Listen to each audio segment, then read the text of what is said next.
The wrench slipped from my greasy fingers and clattered onto the concrete floor of my auto shop. It was past midnight, and I was still here, hiding from the Arctic silence that had turned my home into a mausoleum. Sophie hadn't spoken to me in exactly 28 days. Not a word, not even a grunt of acknowledgement when I asked if she wanted coffee in the morning. Before we dive deeper into this story, I have one small request. Please subscribe, drop a like, comment, and hit that hype button to boost this channel so more people can discover these incredible Reddit stories. My name is Jake Sullivan, and I own Sullivan's Auto Repair in the heart of Millbrook, Ohio, one of those Midwest towns that peaked in 1987 and has been sliding downhill ever since. The kind of place where everyone knows your business before you do, and the biggest excitement is when the Dairy Queen gets a new flavor. I wiped my hands on an oil-stained rag and stared at the 1967 Mustang I'd been restoring. At least this beauty still responded when I touched her. Unlike my wife of 15 years, who'd turned into a walking ice sculpture the moment her precious sister Emma moved in with us. Emma. Just thinking her name made my jaw clench. Sophie's younger sister, the self-proclaimed wellness influencer who'd never held a real job in her life, but somehow always had opinions about how everyone else should live. She'd shown up at our doorstep 6 weeks ago with 3 suitcases and a sob story about needing to find herself after her latest boyfriend dumped her. "It's just temporary, Jake," Sophie had said, her voice already taking on that defensive edge. "Family helps family. Temporary." Right. Emma had already redecorated our guest room, filled our refrigerator with organic nonsense that cost 3 times what normal food should, and turned our living room into her personal yoga studio. But the worst part? The way she looked at me like I was something she'd scrape off her designer sneakers. The memory of yesterday's encounter still burned. I'd come home from the shop, exhausted after a 12-hour day fixing Mrs. Henderson's transmission, only to find Emma sprawled across our couch with her laptop, recording one of her ridiculous videos. "And remember, beautiful souls," she'd purred into the camera, "you should never settle for less than you deserve. Sometimes the people closest to us are the ones holding us back from our highest potential."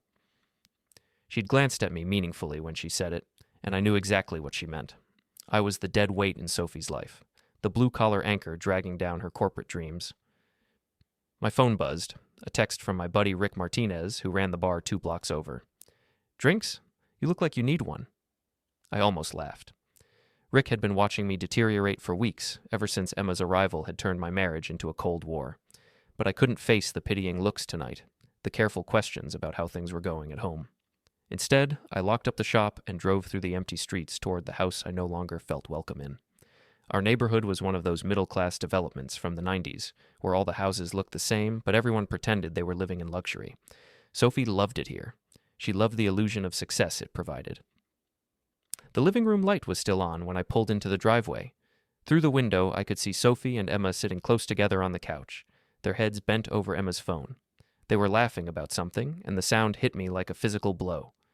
When was the last time Sophie had laughed with me? I sat in my truck for a full 5 minutes, gathering the courage to walk into my own house. This was what my life had become, a 42-year-old man afraid to face his own wife. The front door opened just as I reached for the handle.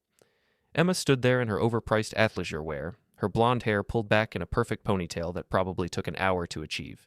She looked me up and down with barely concealed disgust. "Oh, it's you," she said, stepping aside just enough to let me squeeze past. "Sophie's already gone to bed. She had a headache." Another headache. Sophie had been getting a lot of those lately, always conveniently timed for when I came home. "Thanks for the update," I muttered, heading for the stairs. "Jake." Emma's voice stopped me. I turned to see her standing with her arms crossed, that superior smile playing at her lips. "We need to talk." "No, we really don't." "I think we do." She moved closer, and I caught a whiff of her expensive perfume. "You know, Sophie's been really stressed lately. Her job at the marketing firm is demanding, and she's up for a promotion. The last thing she needs is more pressure at home." "What's that supposed to mean?" Emma's smile widened. "I think you know exactly what it means. Sophie deserves better than this." She gestured around our modest living room like it was a crack den. "She deserves someone who matches her ambition, her drive, someone who challenges her to grow instead of holding her back." The words hit their target perfectly. Emma had a gift for finding the exact spot where you were most vulnerable and pressing until you bled. "This is my house," I said quietly. "My marriage. And I don't remember asking for your opinion." "Oh, Jake." Emma shook her head with mock sympathy. "You still don't get it, do you? Sophie doesn't need your permission anymore. She's evolving, growing beyond this little life you've trapped her in. The question is, are you going to evolve with her, or are you going to keep dragging her down? I wanted to tell her exactly what she could do with her evolution. I wanted to remind her that while she'd been bouncing from one failed relationship to another, Sophie and I had built something real. But the words died in my throat because part of me, the part that had been growing larger every day, wondered if she was right. I'm going to bed, I said instead. Emma's laughter followed me up the stairs. Sleep tight, Jake. Tomorrow's another day to disappoint everyone. Our bedroom was dark when I slipped inside. Sophie lay on her side of the bed, her back to me, breathing in the steady rhythm of sleep, or pretending to sleep. I couldn't tell anymore. I changed clothes quietly and slid under the covers, careful not to touch her. The space between us felt like an ocean. I stared at the ceiling and tried to remember when things had started going wrong. Was it when Emma arrived? Or had the cracks been there already, just waiting for someone to point them out? Sophie stirred beside me, and for a moment, I thought she might turn around, might bridge the gap that had opened between us. Instead, she pulled the covers tighter and moved further toward her edge of the bed.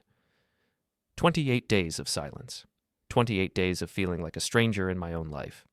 And Emma downstairs, probably planning her next move in whatever game she was playing. I closed my eyes and tried to sleep, but Emma's words echoed in my head. Are you going to evolve with her, or are you going to keep dragging her down? The worst part was, I was starting to think I already knew the answer. The coffee maker gurgled to life at 5:30 a.m., same as every morning for the past 15 years. I'd always been an early riser, a habit left over from my army days that Sophie used to tease me about. My soldier boy, she'd call me, wrapping her arms around my waist as I stood at the kitchen counter. Always ready for battle. Now she slept until 7 and left for work without a word. I poured myself a cup and checked my phone. 3 missed calls from my buddy Tom Chen, who worked as a foreman at the steel plant on the other side of town. Tom and his wife Lisa had been our closest friends for years. We'd done couples game nights, backyard barbecues, vacation trips to Lake Erie, but that was before Emma arrived and started poisoning everything she touched. The stairs creaked, and Emma appeared in the kitchen wearing yoga pants and a sports bra that probably cost more than I made in a day. She moved around me like I was furniture, opening cabinets and sighing dramatically when she couldn't find whatever organic nonsense she was looking for. Ugh, there's nothing healthy in this entire kitchen, she announced to no one in particular. How do you people live like this? I bit back my first 3 responses and focused on my coffee. Don't engage, I told myself. Don't give her the satisfaction. But Emma wasn't done. She opened the refrigerator and started pulling out items, examining them like they were contaminated. Processed cheese, white bread, regular milk instead of oat milk. No wonder Sophie's been feeling so sluggish lately. Sophie's been feeling sluggish because she won't talk to her husband, I said, before I could stop myself. Emma turned to face me with that practiced look of concern that influencers perfected. Oh, Jake, you really don't see it, do you? Sophie isn't avoiding you because she's angry. She's avoiding you because she's outgrown you. The coffee cup trembled slightly in my hand. What the hell is that supposed to mean? Look at yourself, Emma said, gesturing at my work clothes. Look at this house, this life. Sophie is a marketing executive at one of the most prestigious firms in the state. She's intelligent, ambitious, sophisticated, and you're... She paused, letting the silence stretch. Well, you fix cars. There's nothing wrong with fixing cars. Of course not. Someone has to do the blue-collar jobs. But Sophie needs an equal, Jake. Someone who can match her intellectually, professionally, socially. Someone who can elevate her instead of anchoring her to this mediocrity. Each word was a carefully aimed dart. Emma had been studying me for weeks, learning exactly which buttons to push, and she was pushing them all. Sophie married me, I said. She chose this life? People change, Jake. Sophie has grown. She's evolved. The question is, have you? Before I could answer, Sophie appeared in the doorway. She looked beautiful as always, her dark hair pulled back in a professional bun, wearing one of those sharp business suits that made her look like she belonged in a boardroom instead of our little kitchen. But her eyes were cold when they landed on me, and she didn't return my tentative smile. Morning, I said hopefully. Sophie poured herself coffee without acknowledging me. She and Emma exchanged a look that I couldn't interpret, some silent communication that excluded me completely. I was just telling Jake how proud we are of your promotion opportunity, Emma said sweetly. Regional Marketing Director. That's huge, Sophie. Promotion opportunity? This was the first I'd heard of it. Sophie and I used to talk about everything, her work, my business, our dreams for the future. Now I was learning about her life secondhand from her sister. "What promotion?" I asked. Sophie finally looked at me, and I saw something flicker across her face. Guilt, maybe, or irritation that her secret had been revealed. "It's not definite," she said. "Just something that might happen." "When were you going to tell me?" The question hung in the air. Emma watched us with obvious interest, like we were performing for her entertainment. "I don't know, Jake. When were you going to start caring about something other than your garage?" The words hit like a slap. Sophie had never talked to me like that before, with such casual cruelty. I saw Emma's satisfied smile and realized this was exactly what she'd been working toward. "I care about you," I said quietly. "I care about us." Sophie's laugh was bitter. "Us? What us? When's the last time we had a real conversation, Jake? When's the last time you asked me about my dreams, my goals, my feelings? You come home covered in grease, eat dinner in front of the TV, and fall asleep by 9 o'clock. That's not a marriage. That's just existing. Sophie, I'm late for work." She grabbed her purse and headed for the door, pausing only to kiss Emma's cheek. "Thanks for listening, Em. It means everything to have someone who understands." The front door slammed, leaving me alone with Emma's triumphant grin. "Well," she said, "that went better than expected." Something inside me snapped. 15 years of marriage, and my wife was taking relationship advice from a woman who couldn't keep a man for more than 6 months. 15 years of building a life together, and Emma had torn it down in 6 weeks. "Get out," I said. Emma raised an eyebrow. "Excuse me?" "Get out of my house, pack your bags, and get out." "Oh, Jake." Emma's voice dripped with false sympathy. "You can't kick me out. This isn't your decision to make. Sophie invited me here, and Sophie is the one who would have to ask me to leave, and we both know that's not going to happen." She was right, and we both knew it. Sophie would never choose me over her sister. Not now, when Emma had her convinced that I was the problem with her life. "Besides," Emma continued, moving closer, "where would I go? I'm between apartments right now, trying to build my brand. Sophie understands the importance of following your dreams, even when other people think they're unrealistic." Another dart, perfectly aimed. How many times had I expressed doubts about Emma's influencer career? How many times had Sophie defended her sister's choices while I played the role of the practical, boring husband? "I'm going to work," I said. "Good idea. Maybe you can think about what I said earlier, about evolving, because Sophie's not going to wait forever for you to catch up." I drove to the shop in a haze of anger and hurt. The familiar smell of motor oil and the sound of pneumatic tools usually calmed me. But not today. I threw myself into work, tearing apart an engine that probably could have been repaired, but I needed to destroy something with my hands. My phone rang around noon. Tom Chen's name flashed on the screen. "Hey, man." Tom's voice was careful, controlled. "Lisa and I need to talk to you." "About what?" "Just, can you meet us at Rick's place tonight? Around 7? Something in his tone made my stomach clench. "Tom, what's going on? Just be there, okay? It's important." The line went dead, leaving me staring at my phone. Tom and Lisa, Rick Martinez, and his wife Carmen, they'd been our core group for years. Sophie and I had spent countless evenings with them, playing cards, sharing stories, building friendships that I thought would last forever. But that was before Emma started working on Sophie. Before Sophie started seeing our life through her sister's critical eyes. I spent the rest of the day dreading 7 o'clock, knowing that whatever Tom wanted to discuss, it wasn't going to be good news. Rick's bar was nearly empty when I arrived. The usual crowd of factory workers and retirees nursed their beers in comfortable silence, but my friends had claimed a corner booth away from the others. Tom and Lisa sat on one side, Rick and Carmen on the other. They all looked up when I approached, and I saw the same expression on every face, pity mixed with determination. "Sit down, Jake," Lisa said gently. I remained standing. "Just tell me what this is about." Tom cleared his throat. "It's about Sophie and Emma." "What about them?" "Jake, we've been friends for a long time," Rick said. "We care about you. We care about both of you. But we can't keep pretending we don't see what's happening." "And what exactly is happening?" Lisa leaned forward. "Emma's been calling us. All of us. She's been telling us things about your marriage, about how you've been treating Sophie." The bottom dropped out of my stomach. "What kind of things?" "She says you've become controlling," Carmen said quietly. "That you're trying to hold Sophie back from her career. That you've been..." She paused, looking uncomfortable. "That you've been emotionally abusive." The words hit me like a physical blow. "That's insane. You know me. You know I would never..." "We thought we knew you," Tom interrupted. But Emma showed us some text messages, screenshots of conversations between you and Sophie, some pretty ugly stuff, man. What text messages? I haven't sent Sophie any... I stopped, understanding flooding through me. Emma faked them. She's manipulating all of you.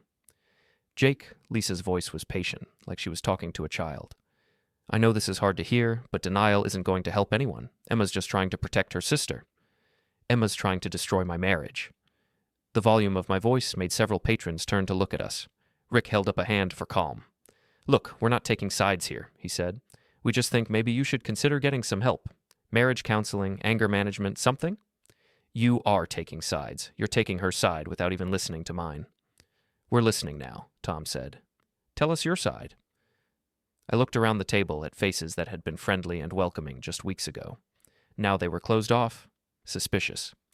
Emma had gotten to them first, planted her poison, and now everything I said would be filtered through her lies. Forget it, I said. If you believe I'm capable of abusing my wife, then you never knew me at all. I turned to leave, but Lisa's voice stopped me. Jake, wait, we're trying to help. No, you're not. You're trying to manage a situation that Emma created. Well, congratulations, she wins. I walked out of the bar and sat in my truck for a long time, staring at the neon sign in the window. These people had been at my wedding, they'd celebrated birthdays and holidays with us, they'd been the family Sophie and I had chosen for ourselves, and Emma had turned them against me in 6 weeks. When I finally got home, the house was dark, except for a light in the living room. Sophie sat on the couch with her laptop, probably working late as usual. She looked up when I entered, and for a moment, I thought I saw something like regret in her eyes. How was your day? She asked quietly. It was the first question she'd asked me in 28 days. I almost laughed at the absurdity of it. Enlightening, I said. Your sister's been busy. Sophie's face closed off again. What's that supposed to mean? It means our friends think I'm an abusive husband, thanks to some very creative storytelling. Jake? Did you know about the fake text messages? Or was that all Emma's idea? Sophie set her laptop aside and stood up. I don't know what you're talking about. Really? Because Tom and Lisa seemed pretty convinced that I've been emotionally abusing you. They had screenshots and everything. For just a moment, Sophie looked genuinely confused. Then understanding dawned, followed quickly by something that might have been shame. Emma was just trying to help, she said finally. Help what? Help destroy our marriage? Because if that was the goal, mission accomplished. Our marriage was already broken, Jake. Emma just helped me see it. The words hung between us like a blade. 15 years, and this was how it ended. Not with a fight or a dramatic confrontation, but with quiet acknowledgement that we'd already lost each other. So what now? I asked. Sophie looked toward the stairs, where Emma was probably listening to every word. I don't know, she said. I honestly don't know. But I was starting to get an idea. Emma wanted to play games? Fine. I'd been a soldier before I was a mechanic. I knew something about strategy, about patience, about waiting for the right moment to strike. Emma thought she'd won. She thought she'd successfully driven a wedge between me and everyone I cared about. She was about to learn how wrong she was. 3 days later, I was ready to execute my plan. Emma had made one crucial mistake in her campaign to destroy my life. She'd underestimated exactly how resourceful a motivated mechanic could be. See, when you spend your days fixing things that other people have broken, you develop a certain set of skills.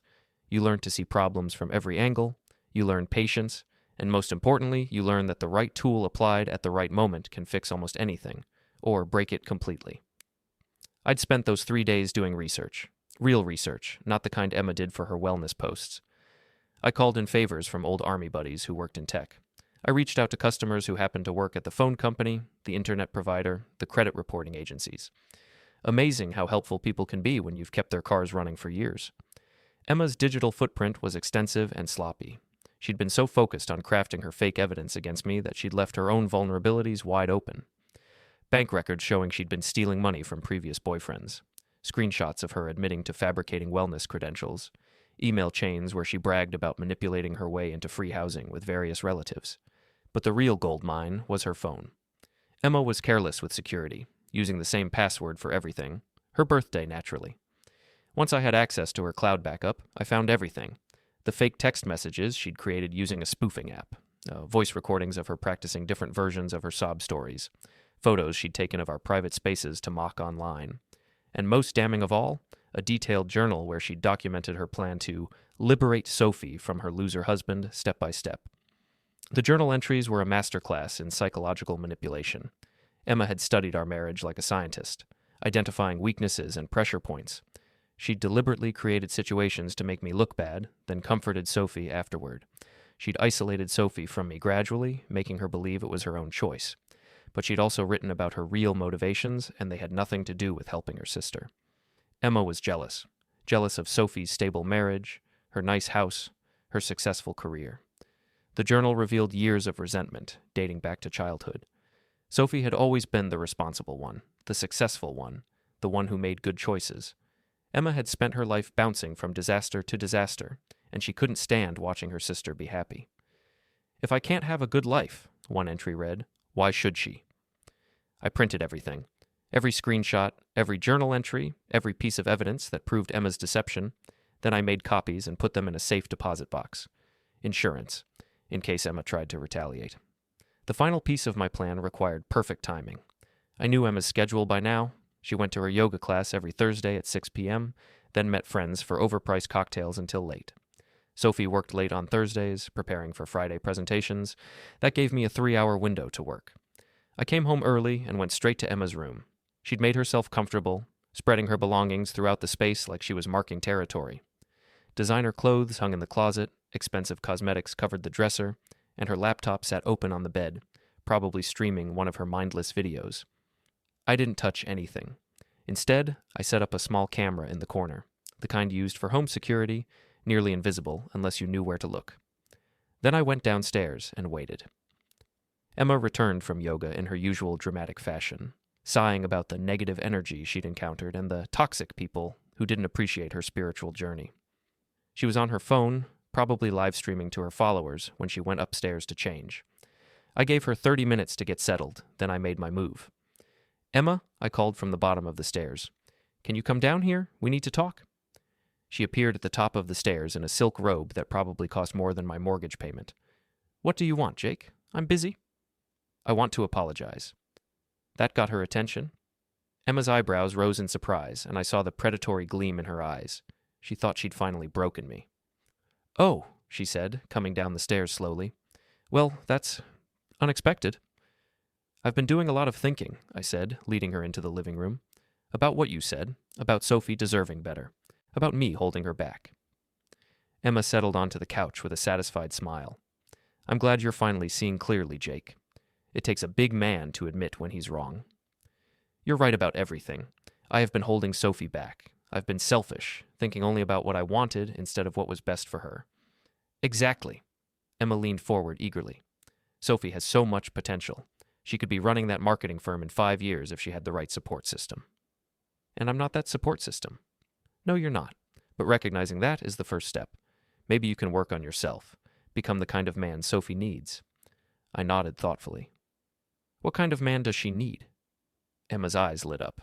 This was her favorite topic, explaining other people's inadequacies. "Someone sophisticated, educated, ambitious, someone who can match her intellectually and socially, someone who understands the corporate world and can help her navigate it." "Someone like her boss, maybe?" The words slipped out casually, but Emma's reaction was immediate and telling. Her face flushed, and she looked away quickly. "I don't know what you mean," she said. "David Morrison. Sophie's mentioned him a few times. Sounds like an impressive guy. MBA from Northwestern, drives a Tesla, lives in that new high-rise downtown." Emma's flush deepened. I wouldn't know anything about that. But I could see the truth in her face. Emma knew exactly who David Morrison was, probably better than Sophie did. I'd done my homework on him too, divorced, wealthy, exactly the kind of man Emma would target for herself. "Funny thing about David," I continued conversationally. "I heard he's been asking Sophie to work late a lot recently, private meetings, business dinners, really taking an interest in her career development." "Sophie is very talented," Emma said stiffly. "It's natural that her superiors would notice." "Oh, I'm sure they notice, especially when someone's been feeding them information about her personal life, her marriage problems, her desire for something better." Emma stood up abruptly. "I don't like what you're implying." "I'm not implying anything. I'm stating facts." I pulled out my phone and opened the photo gallery. "Would you like to see them?" Emma's face went white as I showed her the screenshots of her journal entries. Her fake text messages, her bank records showing payments from David Morrison's personal account. "Where did you get those?" she whispered. "Does it matter? What matters is what they show. You've been playing both sides, Emma, destroying my marriage while positioning yourself as Sophie's savior. But you weren't really trying to help Sophie find someone better. You were trying to clear the field so you could have David for yourself." Emma's composure cracked completely. "You don't understand. Sophie doesn't appreciate what she has. She never has. Everything was always so easy for her. Good grades, good job, good husband. She never had to fight for anything. So you decided to take it away from her. I decided to show her what the real world is like. What it's like when someone you love betrays you, when your friends turn against you, when everything you thought was solid crumbles under your feet." The admission hung in the air between us. Emma realized what she'd said and tried to backtrack, but it was too late. "That's not what I meant. It's exactly what you meant. You've been systematically destroying Sophie's life because you're jealous of her happiness. And you've been using me as the weapon." Emma's mask finally fell away completely, revealing the bitter, vindictive woman underneath. "So what if I have? Sophie deserves to know what it feels like to lose everything. She deserves to understand what I've been through my whole life. And David Morrison, what's he getting out of this arrangement?" Emma's laugh was ugly. "David's getting exactly what he paid for. A beautiful, sophisticated woman who understands his world. Unlike Sophie, who's still playing house with her grease monkey husband." The pieces clicked into place. Emma hadn't just been targeting my marriage, she'd been targeting Sophie's job too. Feeding David information, positioning herself as the better choice, planning to take over Sophie's life completely. "You're sick," I said quietly. "I'm realistic. Sophie's going to lose her job anyway once David realizes she's not management material. At least this way, she'll have someone to blame besides herself." "What makes you think David's going to choose you?" Emma's smile was pure venom. "Because I'm already chosen. David and I have been seeing each other for 3 weeks. He's going to offer me a position at the firm, senior marketing consultant. Sophie's going to train her own replacement and never even know it." The confession was everything I'd hoped for and more. Emma had just admitted to corporate espionage, fraud, and conspiracy, all recorded on the hidden camera upstairs. But I wasn't done yet. "There's just one problem with your plan," I said. "What's that?" "Sophie's not going to lose her job, because David Morrison is going to be too busy explaining to the FBI why he's been taking bribes from his employees." Emma's face went blank. "What are you talking about?" I pulled out a manila folder and spread its contents across the coffee table. Bank records, email printouts, corporate documents, all showing a pattern of financial irregularities in David's department. Turns out David's been skimming money from client accounts for years. Small amounts spread across dozens of accounts, very sophisticated. He needed someone on the inside to help cover his tracks. Someone desperate enough to do anything for his attention. Emma stared at the documents in horror. "How did you—" "I told you, Emma. You underestimated me. Just like David underestimated the mechanic who services the cars of half the people at that firm. Amazing what people will tell you when they trust you." The truth was simpler than Emma could imagine. David's secretary, Mrs. Patterson, had been suspicious of her boss for months. When she brought her car in for service last week, she'd mentioned her concerns to me. A few phone calls to the right people, and David's house of cards started tumbling down. "The FBI raided his office this morning," I continued. "They found everything, including evidence of his relationship with you and the payments he's been making for inside information." Emma sank back onto the couch, her face gray with shock. "This isn't happening." "Oh, it's happening. David's looking at federal charges of fraud, embezzlement, conspiracy. He's going to prison, Emma, and anyone who helped him is going down too." "I didn't know about the money laundering." "Maybe not. But you knew about the bribes. You knew about the corporate espionage. You participated willingly in exchange for promises of a job and a relationship." Emma's breathing became rapid and shallow. "What do you want?" "I want you gone. Tonight. Pack your bags and disappear from our lives forever." "And if I don't?" I gestured to the evidence spread across the table. "Then I turn all of this over to the FBI. Let them sort out how deep your involvement goes." Emma stared at the documents, her mind racing through options that didn't exist. Finally, she looked up at me with pure hatred. "Sophie will never forgive you for this. Maybe not, but she'll know the truth. About you, about David, about everything you've done to destroy our marriage. She won't believe you. She'll believe the evidence. She'll believe her own eyes when she sees what you really are." Emma stood up slowly, her hands shaking. "This isn't over. Yes, it is. It's been over since the moment you decided to mess with my family. She started toward the stairs, then turned back. You think you've won something here? You think Sophie's going to come running back to you now that the big bad sister is gone? I think Sophie deserves to make her own choices without someone manipulating her. Sophie made her choice weeks ago, Jake. She chose to stop loving you. I didn't make that happen. I just helped her see what was already true. The words were meant to wound, and they did, but I'd had weeks to prepare for this moment, weeks to accept what my marriage had become. Maybe you're right, I said. Maybe Sophie and I are finished, but at least now it'll be her decision, not yours. Emma's laughter was bitter as she climbed the stairs. Enjoy your victory, Jake. I hope it keeps you warm at night. An hour later, I heard her car pull out of the driveway. She'd packed quickly and quietly, taking only what she'd brought with her. No dramatic goodbyes, no final confrontations, just gone, like a fever breaking. I was sitting in my kitchen when Sophie came home at 10:30. She looked tired and stressed, carrying her laptop bag and a stack of files from work. She stopped short when she saw me at the table. Where's Emma? She asked. Gone. Gone where? Just gone. She won't be coming back. Sophie set down her bag slowly. What did you do? I slid the manila folder across the table. I found out the truth. Sophie opened the folder and began reading. I watched her face change as she processed the evidence, the journal entries, the fake text messages, the financial records. Her expression went from confusion to disbelief to horror. This can't be real, she whispered. It's all real. Emma's been manipulating both of us from the beginning. She never cared about helping you or protecting you. She just wanted to destroy what we had.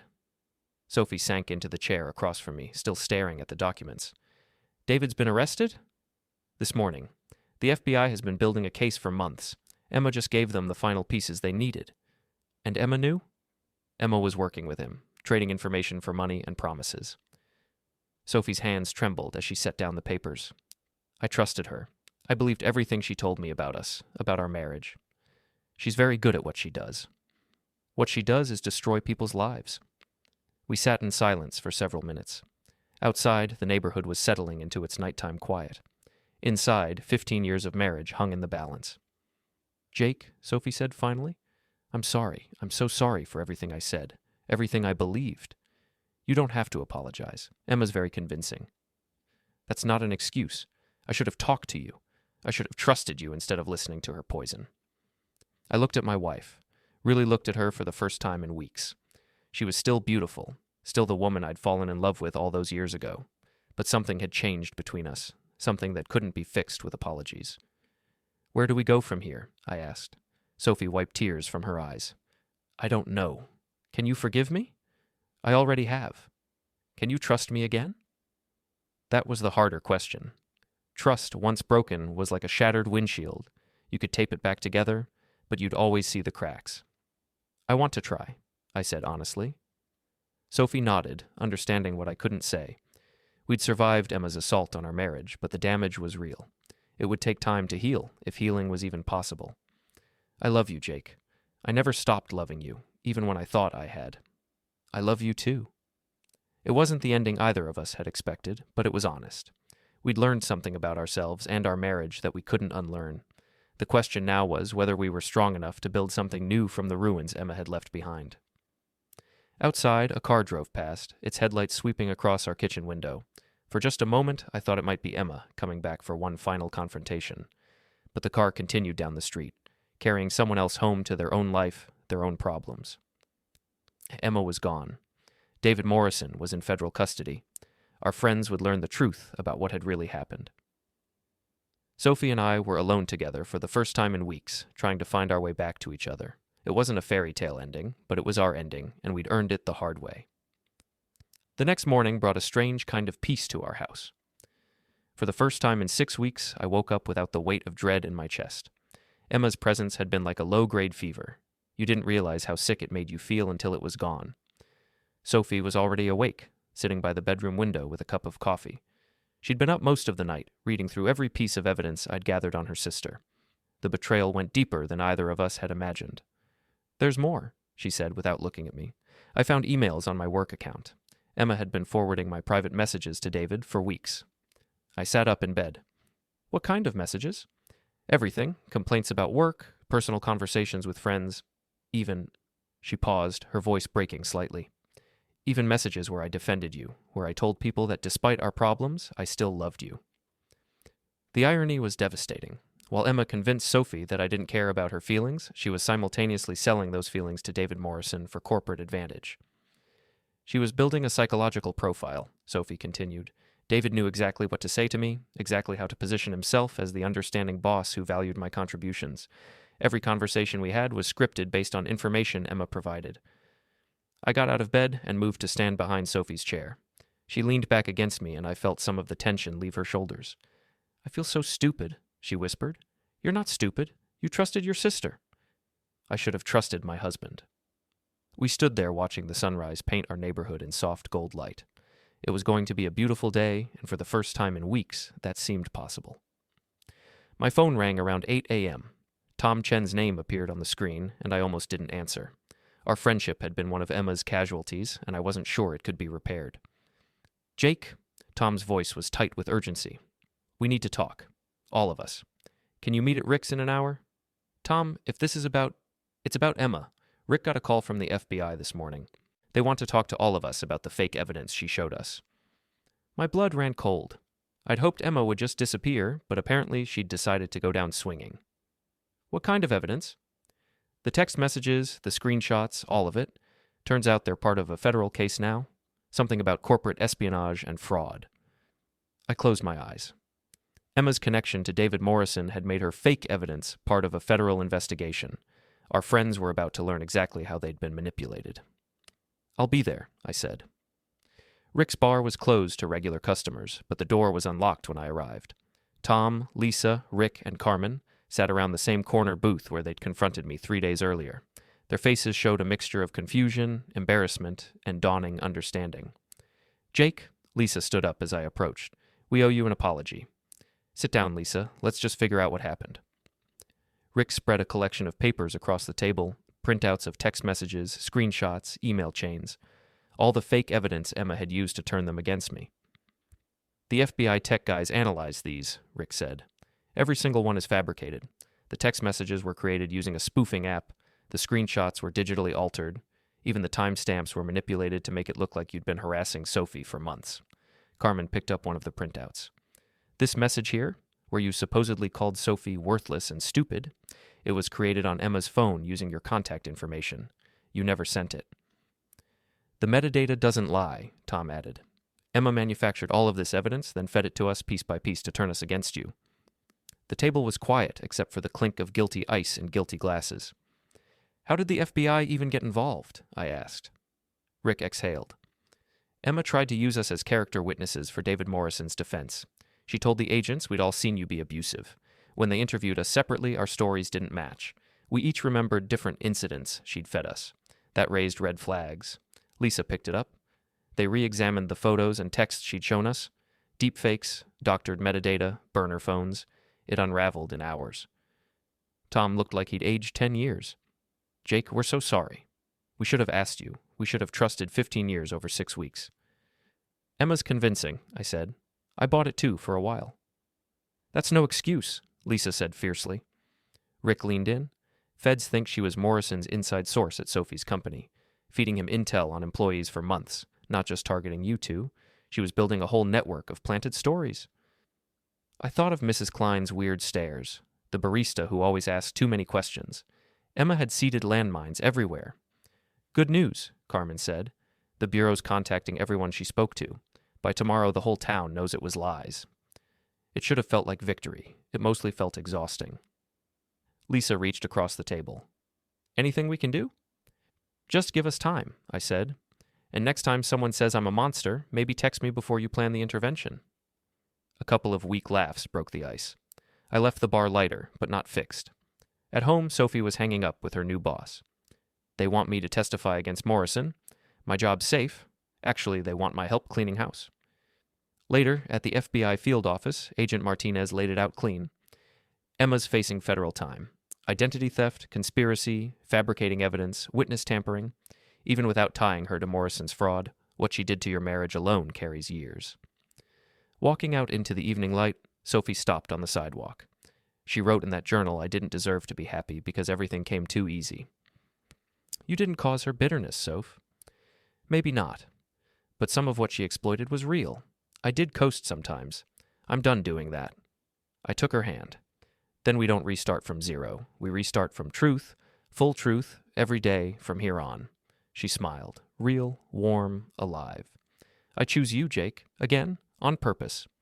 That night on the porch we talked like we hadn't in years. Careers, kids we never had, fears we'd buried. Every secret out in the open. Finally safe to say. 10 o'clock. Phone rang. Agent Martinez. We got her. Canadian border, fake passport. She's in federal custody, no bail. Sophie set the phone down, looked at me, and for the first time in months, she laughed. Short, surprised, free. Emma's story ended in a holding cell. Ours started again under the same stars, only this time we were both wide awake.